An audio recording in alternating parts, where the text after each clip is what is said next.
Please welcome Hillary Pennington and Tara Westover. Let me start out with your memoir. In Educated, you detail your childhood growing up without a formal education.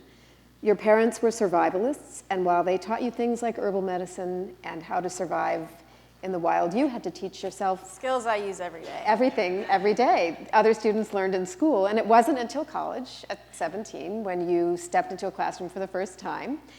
And your background is incredibly unique, and it's given you perspectives that we are eager to hear more about today. If there were a thing you wish people, the kinds of people in this room could understand about people who are in parts of the country like that, rural areas, Middle America, could understand, what would it be? I think that there's something in rural culture that is very independent-minded and has a little bit of go-it-alone mentality. But I actually think they have that, but they're getting it from us as well. There's a real sense in which I think we've come right to the edge of a doctrine of disconnection, which is to say that if New York is thriving and Los Angeles are thriving and San Francisco are thriving, that it doesn't matter if everywhere else is doing badly. And I think that it's easy to believe that because we're so insular and everyone we know is doing fine, and we don't realize there's an awful lot of parts of this country that are really, really struggling. I mean, the whole ecosystem is dying, and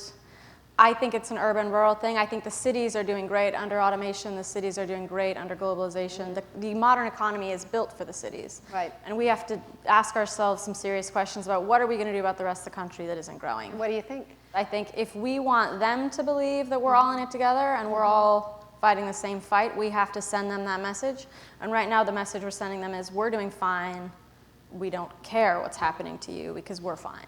I think you have to spend time with people who aren't like you. That's the ideal. I mean, New York's kind of a lost cause for that, I feel like. I'm not One of the most parochial cities in the country. I find there's different ways to be parochial, and I find New York, I think you can define parochial as less educated and less sophisticated, and how many of Bach's symphonies or whatever or concertos can you name? That's one way to be sophisticated. And that's nice. I think that the other kind of parochialism is how much access do you have to people and worldviews that are different from you. And I've lived in New York a year. I've never lived anywhere that it's harder, truly difficult to have meaningful interactions with people who are not of your same socioeconomic group.